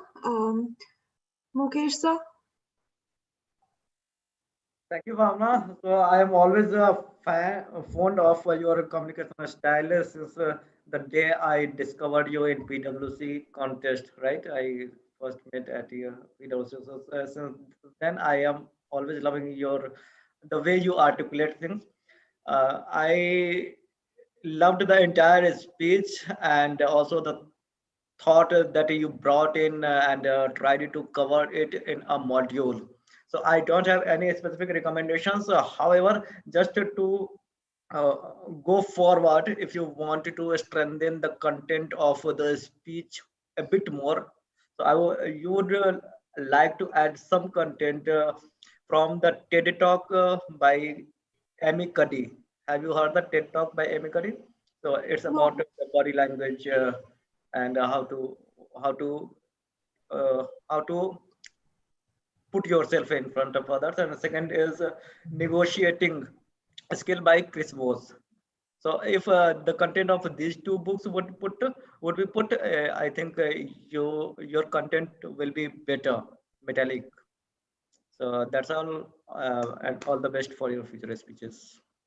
Thank you so much, Mukesh sir. I'll definitely go and watch, read these books or watch the videos. Mr. General Evaluator, Raj Mehta sir. Thank you, Bhavna. I found that your speech had a lot of content, like you spoke about that we should be smiling and should have a good eye contact and body gesture. And then you came on different points when we are how to start a conversation and give compliment, because these are the way by which you can win the hearts of the people with which you are talking.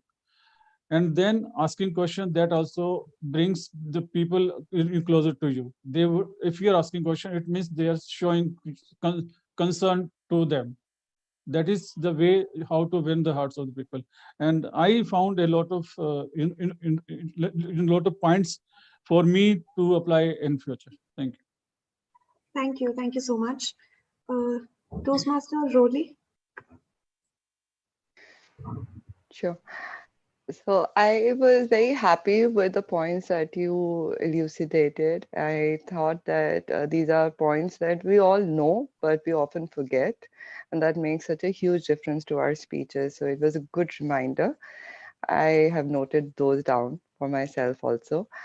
I felt that in some times your eyes were looking up as if to recall something and then come back to the camera. You could perhaps note that, and then if you feel, then you can correct it in future. The personal stories, if you could have added, they would have made the content a little more memorable and executionable. It would have been easy for me to implement it in my speeches also. Thank you. Thank you so much, Rolly, for that wonderful feedback. Lastly, Toastmaster Aditya. Thank you, Bhavna, for that insightful talk. Loved the points that you presented regarding communication, smiling, getting curious. I specifically love the point where you intended we should listen with the intention of listening and not just replying. I personally love that point. This was my first time witnessing you speak. Love your fluency, your vocal variety, the way you delivered the content. Apart from that, all the recommendations have already been covered, so I'll not be of much help there. But thank you for coming to our meeting. Sure, thank you. Thank you everyone for the feedback. I'll definitely try to incorporate them. Over to the general evaluator. Thank you. Moving on, let's take the report from the supplementary role players. May I request timer Sandeep and then again timer Aditya to give their reports of different sessions.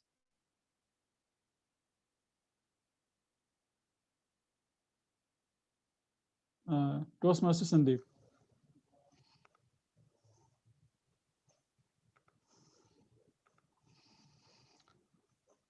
Hello, everyone.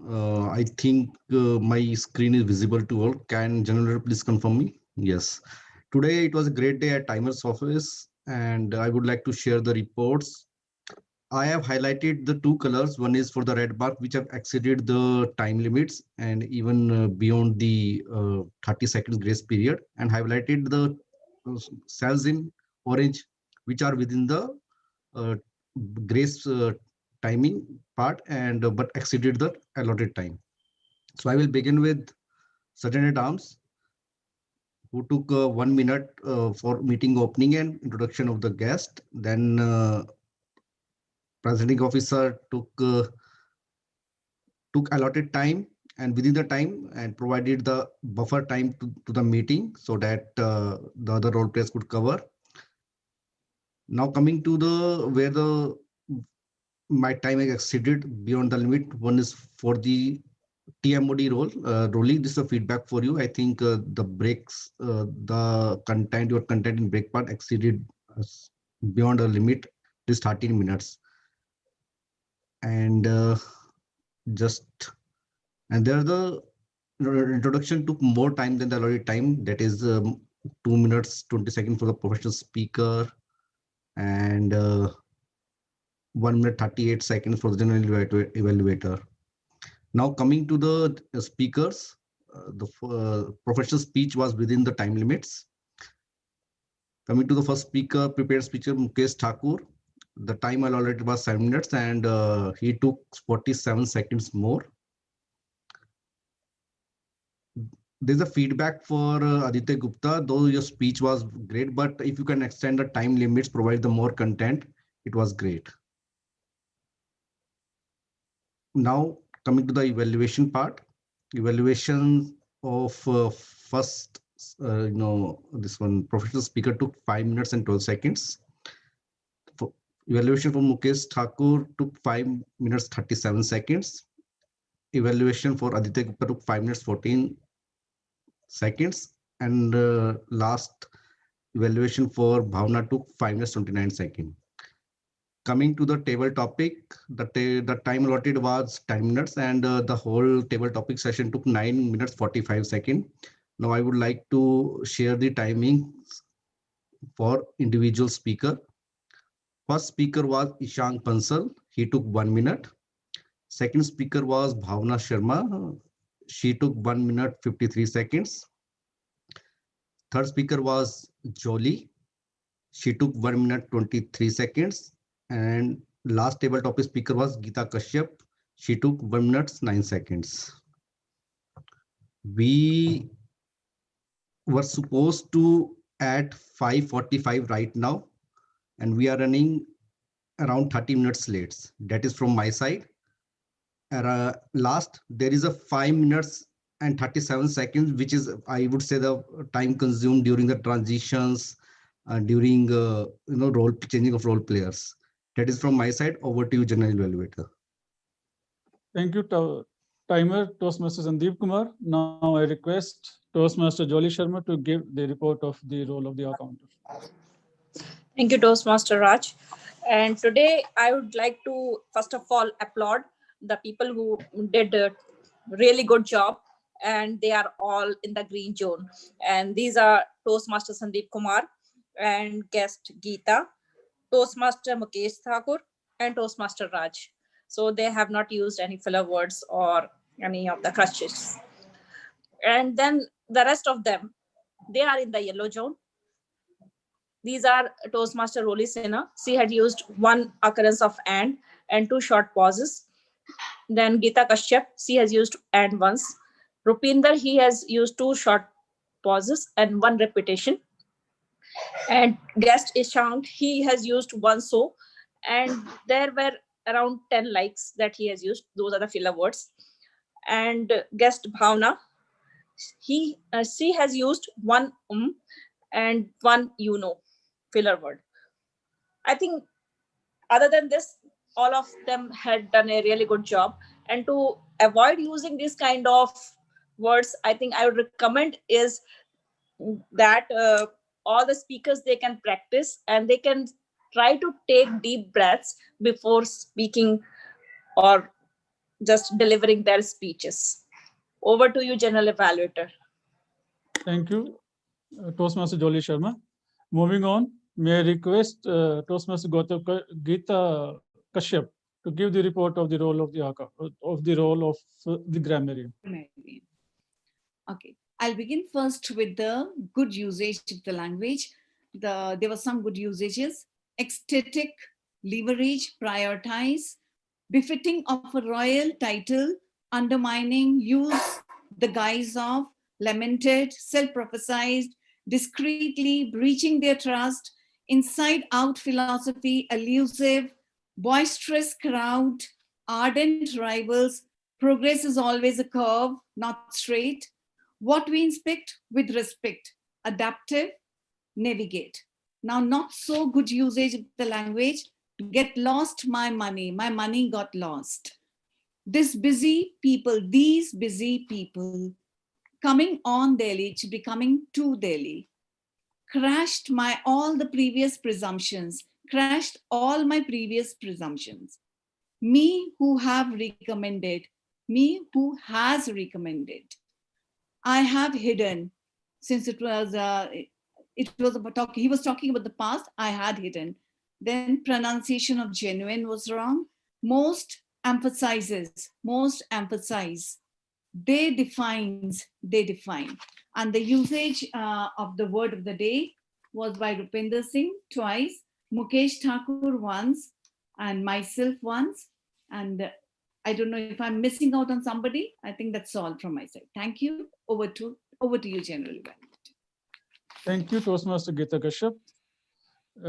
In the interest of the shortage of time, I shall be covering the table topic session in general, not giving evaluation to each and every table topic speaker. Overall, it was an interesting session conducted by Toastmaster Sandeep Kumar. The topics were as per the theme of the meeting. One recommendation is that right in the beginning, he started asking guests whether they are ready or not. I would advise the tabletop master to first introduce the session, because there may be some guests who are not Toastmasters in the meeting. Secondly, also tell them the objectives and how they can apply the learning from the table topic session in their real life. Otherwise, the topics were good, and you were able to put the speakers at ease, because you were able to explain the topics nicely. Coming on to the table topic speakers, they took this speech topics nicely. In all the cases, I felt that they spoke for 1 minute or around 1 minute.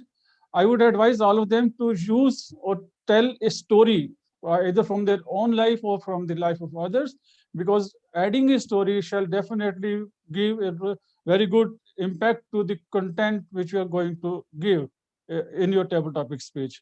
But at the same time, I like the confidence in which all the speakers spoke on the topics which were given to them by the table topic speaker.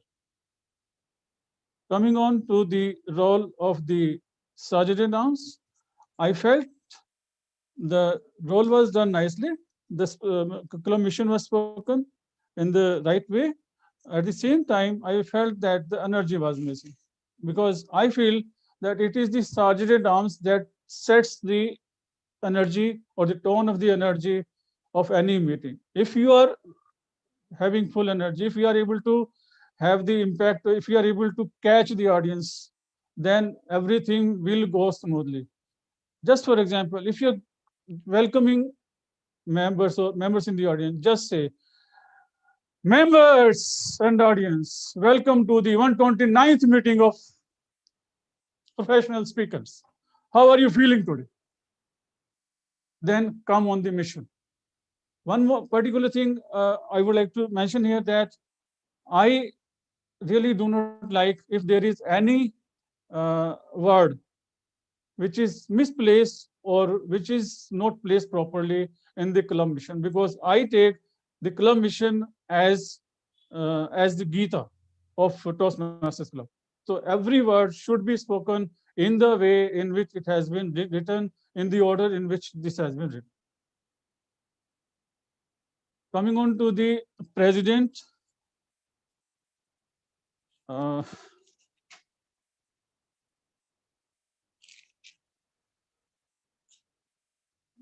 okay, Mukesh Thakur DTM. There is no doubt that when you start, a new energy comes, even if the meeting was not started with the energy in which it should have been. You welcome all the members and the guests and the role players, especially the people who have taken roles today, in spite of the fact that they are not members of this club. At the start of the business section, you faced a little bit difficulty while showing your slides. I think that should have been tested before starting the meeting. And some slides were shown of the members who are not present in the meeting. You had hid some of them. So while we knew that some members are not going to be present in the meeting, so those slides of those members should have also been hidden. And some motivational words to the members who are either lagging in their short-term goals, or not able to give time or efforts to in fulfilling their short-term goals, could have added a motivation to the members. Coming on to the Toastmaster of the day, Role Sena. You started with a question, and you were able to take all the members in the audience with the theme that, yes, we are going to hear something or we are going to learn something from the Toastmaster of the day. You explained the structure of the meeting nicely in the way in which it should have been given, and also introduce all the speakers whosoever came on the stage. A few recommendations is that while giving introduction of the speakers, you added some words of your own.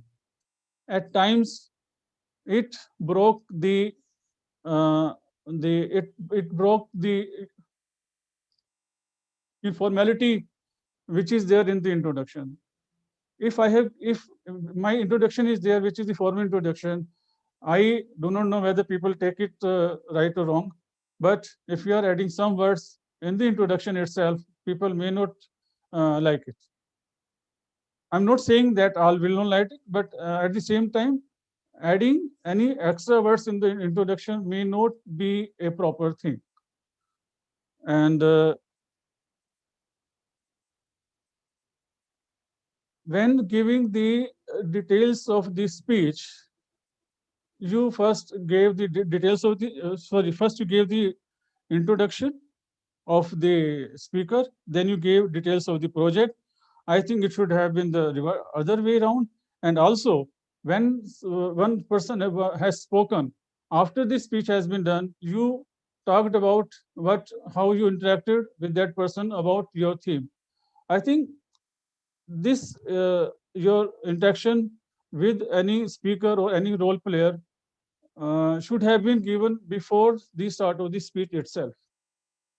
Because once the speech is over, we should be talking about the next person, not about the person who has already done his activity or the speech. But overall, it was good because you were. I learned a lot of things from the feedback from other members, that how we can take our work done from others and what are the things which we should take care of in this process. Overall, it was a good meeting, and I of course felt a lack of members in the meeting, because I felt that when people were taking evaluations, they were not finding the evaluators. It was very difficult to find a good number of evaluators, just because we are lacking in attendance. We have only 9 people who are attending the meeting as of date. So we need to work on this. Overall, I liked the meeting and I learned a lot. And with this, I hand over the stage to Mukesh Thakur, DTM. Over to President. Thank you very much. Can we have a huge round of applause for all the members, and a special thanks to our general evaluators, the supplementary role players, all the evaluators, the members who gave the evaluations, all the role players, the speakers, the sergeant at arms, and the president. Can we have a I think you are not feeling well. So how was the meeting? This is the time where I ask how this meeting was started. Yeah, Now when this the question why is, is when the why is clear, the how is also clear. okay, I need to change this trick. Yes. Okay, now you have got. Rolly said it much better. That when the why is clear, the how is appear. You said it in a convoluted way. Okay, so koi nahi. You know that words are not power now. Okay, so now before we go further, I would like to hear from our guests who are disappearing with every minute going forward. So without taking any further moment, I would like to hear from Jolly. Yeah, as usual, I love the Professional Speakers Club and the speeches that are delivered over here. So I found it good. And I really enjoyed attending this meeting. Thank you very much, Jolly. Kamal, are you there?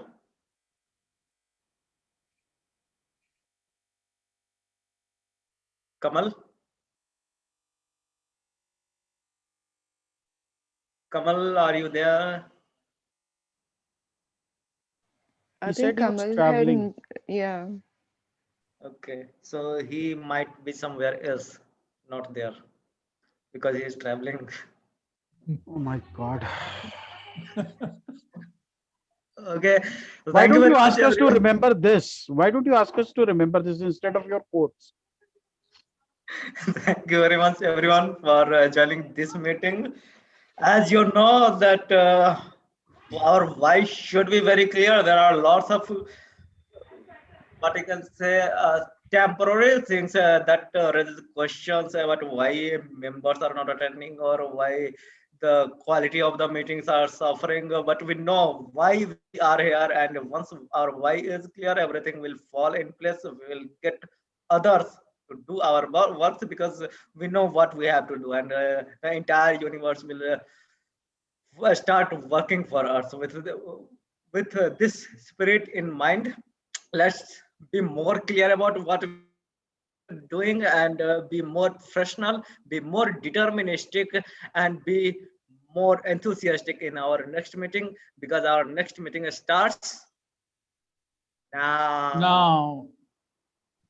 Thank you very much. I am going off from the live streaming. Bye bye to the world who all are watching us